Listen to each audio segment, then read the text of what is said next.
We've been talking about a hotel that you know, and I'd like to discuss with you one or two more general questions related to this. Let's consider, first of all, staying in hotels.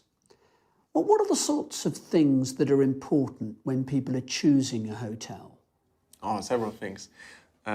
First of all, I think the location is very important. So, of course, the area where you want to travel to, what important sites are there, different cities, museums, cultural things to do. If it's close to the sea, if you have a maybe nice view from your room. So these are, first of all, I think the location. The country, of course, that's maybe the first thing that you ask yourself, which country do I want to travel to? And the other thing, of course, then is the hotel itself. So how big is it? How many people are there? It's maybe more entertaining hotel for little children where lots of people are. Is it like a very small one in an old town of a city?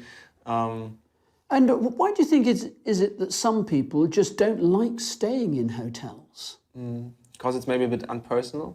So maybe that's why most people, they go for like these flat sharing platforms, so that they kind of rent a private flat for a week or for 2 weeks for holidays, because it's more personal, because you're staying really in the old town, because you don't have to stick to certain times for breakfast. So it's a little bit, you have your own time management, you don't have to stick to it, and you have more privacy as well, maybe, because you don't have to, I don't know, look at the other visitors all the time staying with you for breakfast in the dining room. So, yeah.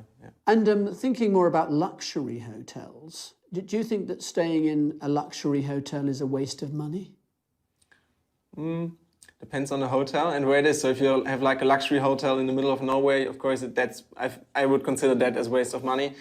Actually, I don't really have to go to luxury hotels. I could stay in a really normal hotel. More important for me would, of course, be what city it is in, where it is, how fast I can travel to the city center and to the sites that I want to see, want to visit. So staying in a luxury hotel can be cool, or can be interesting and really enjoyable for a few days. But considering there are other things that are more important to me than really staying in a luxurious hotel. And from staying in a hotel, let's think about working in a hotel.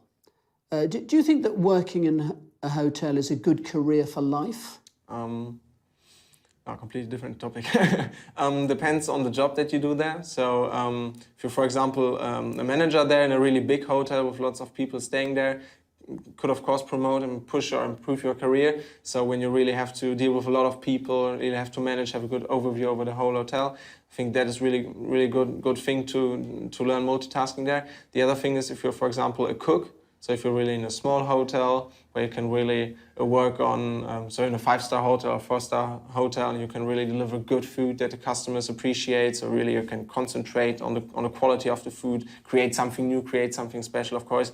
And if it's a really famous hotel in a big city, of course, that will promote your career, I'm sure.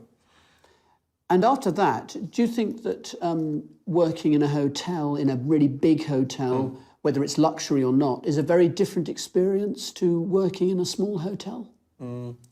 Again, that depends on the job that you're doing there. For example, if you're a manager, then of course it's completely different, because you have less people, but you can also, if you're in a smaller hotel, you can concentrate on the people you have, really take care of them, like I know a private person that kind of advises them on their trip, on the things to do, so you can really get in touch with the customers. That's maybe one advantage in a really small hotel, because you don't have to spend that much time on dealing with everything else, I know, with the amount of people coming, the food, the cleaning, because everything is smaller, you can really concentrate and deliver better product in general, so there would be an improved quality maybe.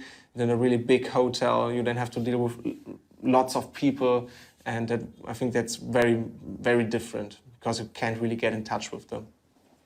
And thinking about being a successful hotel manager, what sort of skills do you need, do you think, to become a really successful hotel manager? Yeah, I already mentioned having an overview, so really managing people, managing everything. You need to be able to, and you need to be able to multitask. So you have to deal with lots of things at a time.